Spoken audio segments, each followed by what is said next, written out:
Welcome, ladies and gentlemen. Jonathan Majors has been accused by more people, multiple ex-girlfriends, crew members, individuals that have interacted with him. New York Times has done a pretty lengthy article on this. I would say none of this is confirmed. That's important to note. Whatever you think of the trial that's happened, whatever you think of anything that's occurred, this is, of course, adjacent to all of that, I understand. But this has not been proven in a court of law. And, you know, it's interesting, I guess, how people are coming out now and saying this stuff. The DA in the case against Jonathan Majors had stated we have other individuals corroborating it, but never materialised in the court case, which I think is important to note. You know, a lot of people say I've been very biased on this. I've tried to maintain objectivity throughout. And it would be, yeah, it wouldn't be objective to say that never... I mean, you have to say that never materialised, but now it's materialising. So I don't know what to think, but this is not really for my opinion specifically. This is to provide you with an update. There was an update previous. In terms of sentencing, that's apparently been delayed, and he could face up to a year behind bars. I don't think he will. It's unlikely he'll be behind bars for any of this. But let's take a look, shall we? And I hope you're all well. I hope you're having a great day, ladies and gents. Hit subscribe if you're new here. Stay up to date on the world of pop culture, movie news, movie reviews. I mean, this is pop culture and movie news. This is kind of one of those things. I've been following it all the time, just like the Alec Baldwin Rust shooting case, and just watching as new information drip through, feeds throughout. It's fascinating to watch it unfold. Genuinely. Please do follow me over on Twitter at Mr. H Reviews, and if you like what I do here, please do consider becoming a member of the channel. It's all linked down below, or a patron, any of that good stuff. It really does go a long way, and it really does help. Anyway, let's take a look, shall we? So like I said, New York Times have this piece, and it basically just says Jonathan Majors had a history of abuse in relationships, women say. So this is still the sort of he said, she said situation. I would have preferred this stuff to come out in court, because then, of course, it's a little bit more verifiable, I guess, at that point. This is quite literally just he said, she said, and, it's a little bit tiresome after a while. But then we have this. The actor denied physical abuse. Separately, he said he wasn't told of accusations of misbehaviour on the set of Lovecraft Country, because apparently he was, again, this is all alleged. I don't need to keep saying it. I've prefaced the whole thing with that. Apparently he was a bit of a douche on the set of Lovecraft Country, which is interesting. So, Melina Ryzik has apparently spent more than 4 months interviewing people across the country who knew or worked with Jonathan Majors. And that's an interesting thing to note about this entire case, was that because loads of people love to pull comparisons between Jonathan Majors and Johnny Depp. I don't really understand why. I think that the argument is, or at least the thought now, and it's an important one, to question everything, obviously. But they're not really parallel to one another, because, I mean, they're not anyway. But even if you just look at the pure surface level, when each individual was accused of stuff, countless people, in fact, came to Johnny Depp's defence. I don't think anyone else corroborated what Amber Heard had said. Whereas when Jonathan Majors was accused publicly, and that sort of broke the waters, a lot of other people came forward. On Twitter, in articles, it was quite a lot. So they're not really comparable. But I'm guessing these are some of those individuals that had come out and said, hey, this is some of the stuff. So since the actor Jonathan Majors was found guilty in December of assaulting and harassing a girlfriend, he has maintained his innocence and his hope of reviving a once skyrocketing career that disintegrated in the wake of his conviction. In a televised interview last month, he said that he'd never struck a woman. But in pre-trial statements to the prosecution in that assault case, and separately in interviews with the New York Times, another former girlfriend, Emma Duncan, accused him of emotionally and physically abusing her, choking her, throwing her around, and bruising her. A third, Maura, I think that's how you say that, Maura Hooper, also said that he had emotionally abused her. So speaking publicly for the first time, Ms. Duncan and Ms. Hooper, actresses who dated Mr. Majors before he shot to fame, as the supervillain Kang in Marvel projects, described him as a controlling, threatening figure who isolated them from friends and career pursuits. You lose your sense of worth, Ms. Duncan said.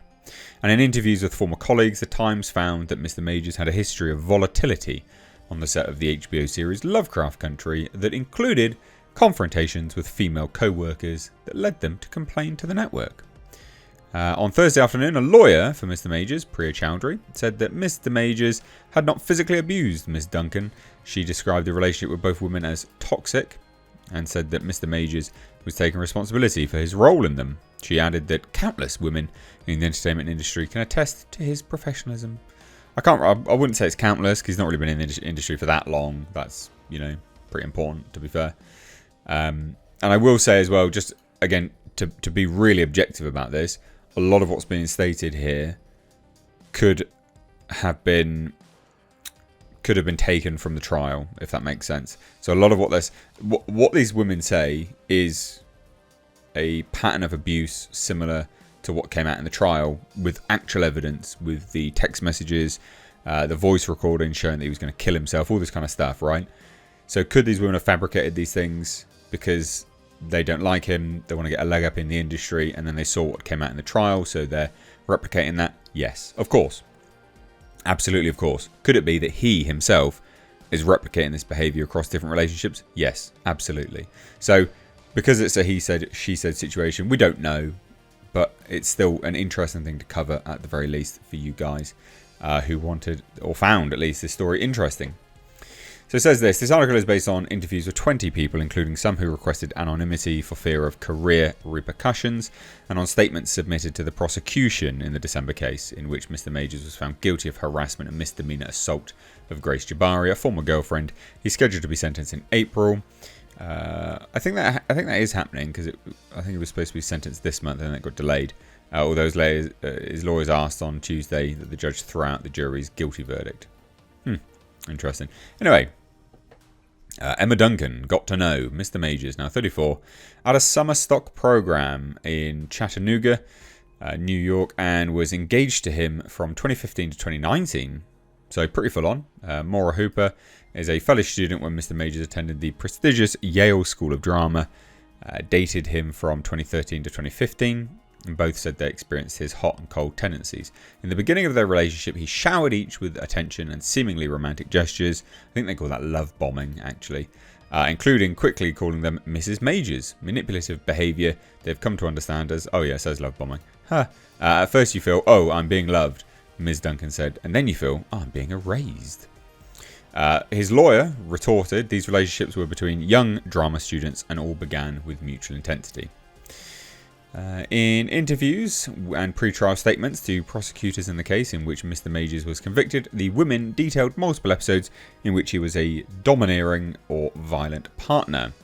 Ahead of the trial, the statements were submitted under the Molyneux rule, which lets a court decide whether the prosecution can introduce evidence to show a pattern of behaviour without commenting publicly on their merit. The judge in Mr. Majors' case did not allow these statements into evidence, and there is a high bar for allowing testimony about past behaviour. So there you go. I mean, it's still a he said, she said, but at least it was submitted.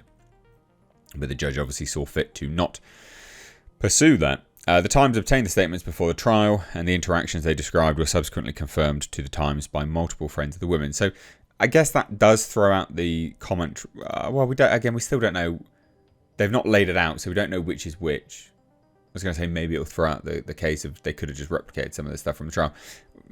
It doesn't, because we still don't really know which was said when. So in July 2016, Ms. Duncan and Mr. Majors were driving in Chattanooga when they began arguing, and Mr. Major threatened to strangle and kill her. The statement says, one of the several instances when violence loomed early in their relationship. Ms. Chowdhury confirmed that there was an argument in the car, but said that Mr. Majors did not threaten to strangle or kill Ms. Duncan. Later that same month, Ms. Duncan visited Mr. Majors in Santa Fe, where he was filming Hostiles opposite Christian Bale. During the trip, she discovered messages between Mr. Majors and another woman on his Apple Watch, and when Ms. Duncan confronted him, Mr. Majors threw the watch out a taxi window. She said an incident that Ms. Chowdhury confirmed. Interesting.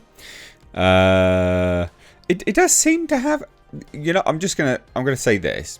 If any of these things are true, he has a habit, if this stuff is true, he has a habit of dating someone, cheating on them, being found out, and then immediately ending it with that woman to then go with the one that he's cheated on. Because I bet you anything, the one that he's with now, Megan Good or whatever it is the woman he was cheating on Grace Jabari with. Does seem to be a pattern. Just go throw that out there. Back in the hotel, Ms. Duncan started packing her things, and then Mr. Majors, the statement says, pushed Ms. Duncan into the couch and began to choke her. I'm going to kill you, he then threw her body across the room. I'm going to make sure you can't have children. Jesus. When she made moves to leave, he apologised. Ms. Chowdhury denied this account. This did not happen, she said. They had many serious arguments, and he's now choosing to take responsibility for his own part in that toxic relationship, focusing on himself and addressing his lifelong depression. God, that does seem to be the argument for a lot of this nonsense from a lot of people. I'm just depressed. Shut up. No one cares. Anyway, there was an incident in Harlem as well. Mr. Majors picked up Miss Duncan after an argument and slammed her body into their mailbox. She had bruising on her back and arms and pain afterward. The statement says Mr. Majors also threatened to kill himself, a threat he repeated in later altercations. And we've seen the fact that we have seen him threatening to kill himself in text messages. This was retorted with Miss Duncan was physically trying to stop him from harming himself, and during this they both fell into a mailbox. Interesting. Nearly a year later, according to Miss Duncan's statement, he threw her to the ground and bruised her forehead. With this, Miss Chowdhury denied this in April 2018 after Miss Duncan was unavailable by phone for about 40 minutes while at a friend's birthday party. Mr. Majors told her she should kill herself, she recalled. Miss Chowdhury said that Mr. Majors denied saying those words, but did say hurtful things, which he regrets. In February 2019, the statement says he flipped a table and broke chairs in their apartment and destroyed Miss Duncan's belongings and family heirlooms during one of her many attempts to end things. Later that year, when she realised that Mr. Majors was continuing an affair, he made a fist and stated, "Don't make me punch you." And then she left the relationship afterwards. This is all denied, of course. Mr. Majors denied making a fist or saying anything about punching her or harming her, but he had flipped his own flimsy fold-up table during an incident. Miss Chowdhury accused Miss Duncan of slapping or hitting Mr. Majors across the face and head several times. She did not immediately provide details. Miss Duncan said her own account was well documented. I stand by the events described. Interesting. And then there's other stuff. Mr. Majors had begun drawing attention for his acting abilities, blah, blah, blah. So apparently, principal filming on Lovecraft Country, which was actually pretty good. He was a pretty good actor in that, to be fair. Yeah, you all think I'm not objective. But anyway, in interviews with cast and crew members, they described Mr. Majors' demeanour changing. Depending on whom he was surrounded by, he was often a buddy to male technicians and craftspeople, but to women he could be testy and prone to argument. Women on set warned one another to tread carefully around him, multiple people said. Jessica Polini, a veteran with more than a decade in the TV industry, Boardwalk Empire, Yellowstone, came in for episode 9 of Lovecraft Country as a first assistant director. It's a crucial managerial role that requires overseeing shots and staff for months. She and Mr. Majors had only glancing interactions at first, and she said, but as they were wrapping production after a long day, Mr. Majors approached her, saying to her surprise that they needed to talk. As other cast and crew left, he indicated they should go to the set's cramped faux bathroom where he stood in front of her. I just remember him sizing me up and down, Ms. Polini said in an interview. He's a big guy and I'm 5'3". He told her sternly that things weren't working. He says, "You're not welcome here," Miss Poloni said, crying as she recalled the intensity of his dressing down. She was unsure what she had done wrong and felt trapped. I'm thinking, how am I going to get out of this situation? A kind of coward, I was scared. Eventually, she said she placated Mr. Majors, saying she would try to do better, and he left. Ms. Poloni immediately told two colleagues what had happened, and in an interview with The Times, one of them said that in all their years in the industry, he had never seen her shaken up like that. That's pretty brutal if true. But yeah, so Lisa Zugswort, a veteran assistant director who was on Lovecraft from the start, said she had a negative experience with Mr. Majors early on. When he got angry over a schedule change that she was relaying, she tried to avoid him after that. And then there's this. But before a sexual harassment training on set, Mr. Majors approached her while she was standing with another female crew member and got really up in my face. He made a derogatory racial remark about her looks. Weird. Because she's a woman of colour. What?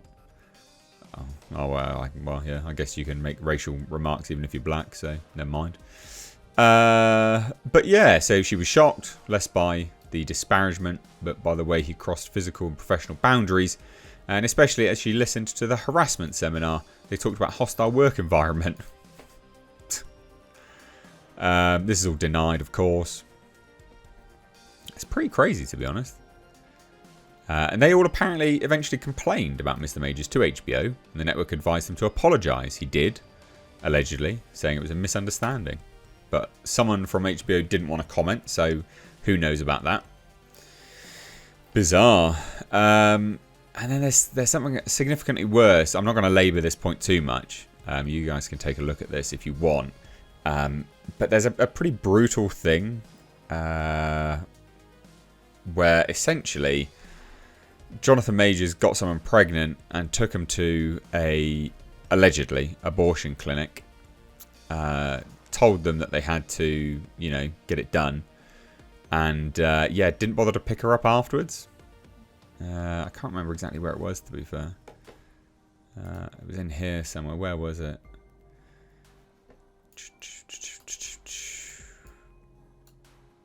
I hope you die. Kill yourself. I'm going to rip you out of my heart the way they ripped that baby out of you. Dropped her in an abortion clinic. Didn't pick her up. I mean, pretty brutal. I think they may have taken this part out. Oh no, here it is. Got pregnant after a few months into the relationship. Mr. Majors told her that she had she told Mr. Majors that she had scheduled an abortion in 2 weeks. He insisted that she do it sooner. She said in the statement, Mr. Majors dropped her off at the clinic, where he was advised that Ms. Hooper would need an escort home. She said, but when she called him afterwards to pick her up, he said he was heading to a rehearsal because she believed that Mr. Majors wouldn't tolerate her discussing the situation with anyone. The statement says she couldn't call a friend. She feigned an escort and walked herself home. Pretty brutal stuff. Anyway, it's not... I mean, yeah, you guys can read the rest of it. It's pretty brutal. This video will get demonetized. It is what it is. What do you think? Thoughts down below. Cheers, guys. Take care. Bye-bye now.